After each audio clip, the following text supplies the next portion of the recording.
শুভ সকাল বন্ধুরা, রাধে রাধে, জয় নিতাই। সবাই কেমন আছো? আশা করি সবাই অনেক ভালো আছো, আমিও অনেক ভালো আছি। তো আজকে একটা পুণ্য দিন, খুবই পুণ্যের দিন। সেই দিনে আমি তোমাদের কাছে এসে গেছি কিছু কথা বলার জন্য।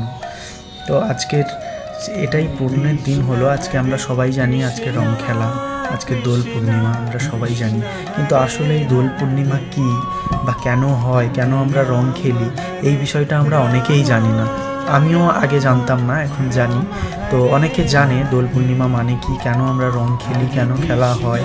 এবং তার মধ্যে অনেকেও জানে না যে কেন রং খেলা হয়, দোল পূর্ণিমাতে কেন আমরা রং মাখি বা নাড়াপোড়া কেন করি, অনেকেই জানে না। যার জন্য আজকে ভিডিওটা তোমাদের সামনে নিয়ে আসা। তো আজকের আলোচ্য বিষয় হলো রং খেলা কেন হয় এবং কেন আমরা এটিকে এত আনন্দ সহকারে উদযাপন করে থাকি। এর বিশেষ দিন হলো ফাল্গুন মাসের পূর্ণিমা তিথিতে, যে ফাল্গুন মাসে যেই পূর্ণিমা তিথি আসে, সেই পূর্ণিমা তিথির দিন বৃন্দাবনে ভগবান শ্রীকৃষ্ণ রাধিকা এবং তার গোপিনীদের সঙ্গে রং খেলা খেলেছিলেন। আবির বা রং নিয়ে রাধিকা এবং তার অন্যান্য গোপিনীদের সাথে রং খেলায় মেতে উঠেছিলেন। সেই ঘটনা থেকেই জানা যায় যে রং খেলার উৎপত্তি কোথা থেকে এবং কিভাবে হয়।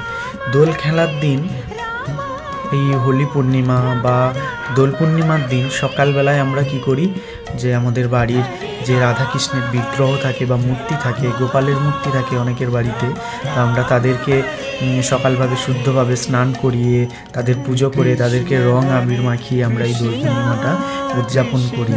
এবং আমরা সকলে একে অপরকে এই রং খেলায় মেতে উঠি রং মাখানোর মধ্য দিয়ে। আবার অনেকে এই রং খেলার দিন দেখা যায় শান্তিনিকেতনে এই রং খেলার দিন সকাল থেকেই অনেক আনন্দ উল্লাস, গান, নৃত্যের মধ্য দিয়েও অনেকজন কাটায়। এবং কবিগুরু রবীন্দ্রনাথ ঠাকুর যখন ছিলেন, সেই সময় থেকেই শান্তিনিকেতনে এই রং খেলাটা উদযাপন হয়ে আসছে। আরও একটা বিষয় আমরা জানতে পারি, আমরা অনেকেই জানি আবার অনেকেই জানি না, যে এই রং খেলার দিন মানে এই দোল পূর্ণিমার দিন আমাদের যে চৈতন্য মহাপ্রভু, তিনি আমাদের মাঝে এসেছিলেন, মানে জন্মগ্রহণ করেছিলেন নদিয়া নগরে। সচিমাতার কোল আলো করে আমাদের চৈতন্য মহাপ্রভু জন্মেছিলেন বলেই আমরা এই দিনটা এত উল্লাসিত হই।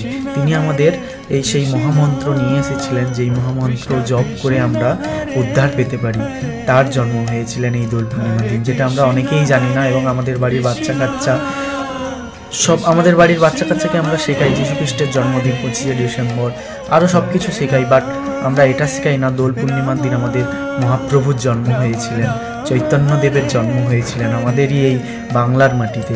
আমরা গর্বিত বোধ করি যে আমাদের এই বাংলার মাটিতে চৈতন্য মহাপ্রভু এসেছিলেন, যার জন্য আমরা এই দিনটা এত বেশি করে রং খেলার মধ্য দিয়ে উদযাপন করি।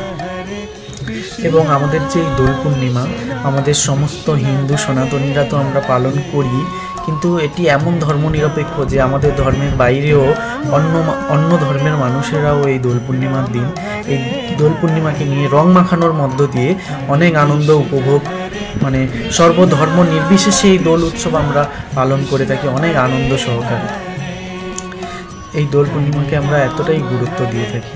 তো এই দোল পূর্ণিমার দিন আমরা সবাই আপনাদের কাছে আশা রাখবো, যাতে আমাদের বাড়ির প্রত্যেকটি শিশু সন্তানকে আমরা শেখাই যে এই দোল পূর্ণিমা কেবলমাত্র রং খেলার জন্য নয়।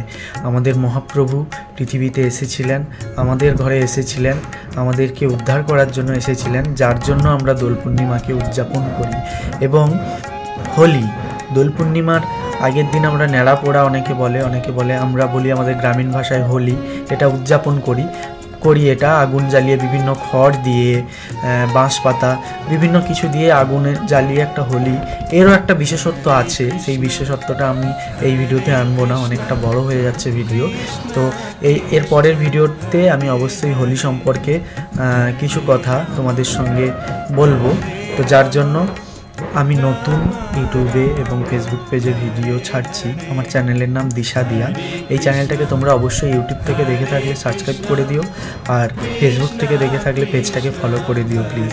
আরও এইরকম ভিডিও আমি তোমাদের সামনে আসবো। যদি তোমাদের ভালো লেগে থাকে, আমি যেগুলো বললাম সেগুলো কতটা সত্যি কতটা মিথ্যা আমি জানি না, আমি যতটা জেনেছি আমি জেনেই তোমাদের সঙ্গে কথাটা আলোচনা করলাম। তো তোমরা অবশ্যই এই জিনিসগুলো জানতে থাকো এবং তোমাদের বাড়ির যে শিশু সন্তানেরা আছে তাদেরকে জানাও যে আমরা শুধুমাত্র রং খেলাটা বড় ব্যাপার নয়, আমাদের মহাপ্রভু এসেছিলেন ওই দিনে, দোল পূর্ণিমার দিনে, যার জন্য আমরা এই দিনটাকে এতটা পরিমাণে আনন্দ উপভোগ রং খেলার মধ্য দিয়ে করি। রং খেলতে হয় এটা তো আমরা বলবোই, কিন্তু এই বিষয়টাও বলবো যে আজকের দিনে আমাদের শ্রী চৈতন্য মহাপ্রভু আমাদের মাঝে এসেছিলেন, সেটাও যেন আমরা আমাদের বাড়ির সকলকে এবং আমাদের বাড়ির যে বিশেষ করে শিশু সন্তানেরা আছে, ভবিষ্যৎ প্রজন্ম, তাদেরকে যেন আমরা জানাই। কারণ আমাদের হিন্দু ধর্মের, সনাতন ধর্মের অনেকগুলি বিষয় আছে।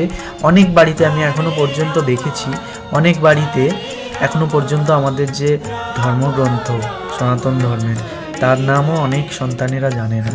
তো অতএব সবার কাছে রিকোয়েস্ট করব, সবাই যেন আপাতত বাড়ির সকলকে বা যতজনকে জানানো যায়, আমাদের যতটা কর্তব্য সন্তানদেরকে শেখানো, ততটা আমাদের ধর্মের বিষয়ে, আমাদের গ্রন্থের বিষয়ে, আমাদের ভগবানদের বিষয়ে আমরা যেন তাদেরকে জানতে সাহায্য করি।